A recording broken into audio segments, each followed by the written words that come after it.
దయచేసి నన్ను అపార్థం చేసుకోవద్దు, ఎవరేం చెప్పినా సరే.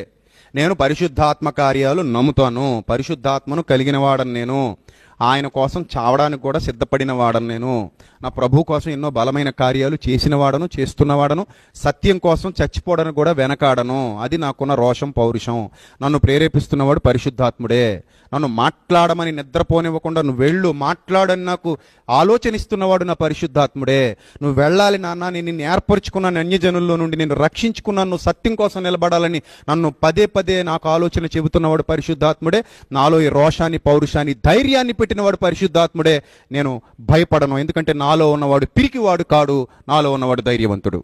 అవును, నన్ను ఏర్పరచుకున్నవాడు ధైర్యవంతుడు, పిరికోడిని కాదు నేను. అందుకే అంత ధైర్యంగా మాట్లాడుతున్నాను. పరిశుద్ధాత్మ వలన కలిగిన ధైర్యం ఇది.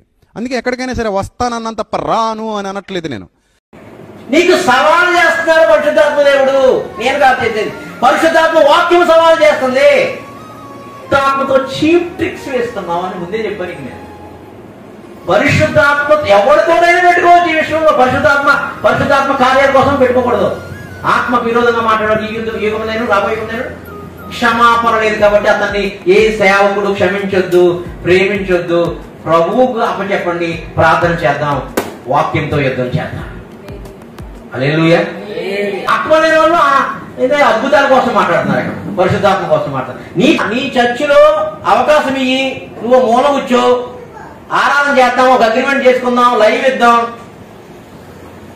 ఈ ఆంధ్ర వాళ్ళు, ఆంధ్ర పాస్టర్లు అందరూ ఎవరైనా రాకపోతే కనుక నేను వేరే పాస్టర్లు చేస్తాను, తమిళనాడు నుంచి, కేరళ నుంచి. ఎందుకంటే కనుక వాళ్ళకి మనకు లాంగ్వేజ్ రాదు, మీ చర్చిలో ఉన్న పేర్లు తెలియదు.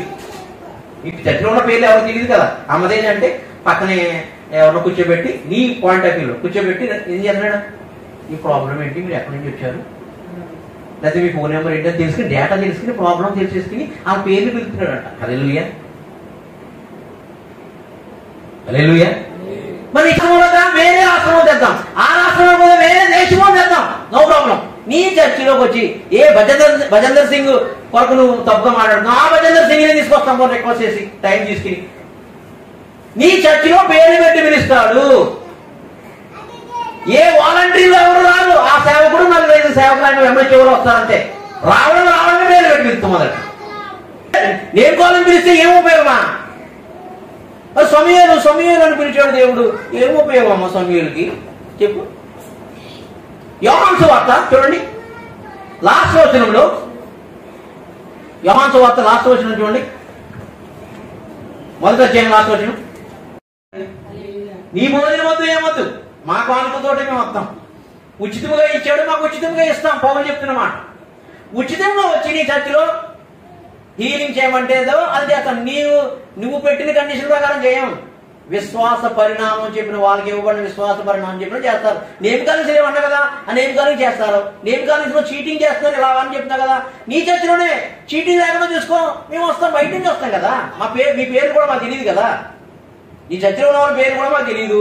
వచ్చి పేరు మేము ఇస్తాం, తెలిసిపోతుంది. అప్పుడు ఆ సంఘం అంతా ఖాళీ అవుతుందా అవుతుందా? ఈ సంఘం నీ అసత్య బోధలో ఉన్న సంఘము ఖాళీ అవుతుందని తెలిసిపోతుంది.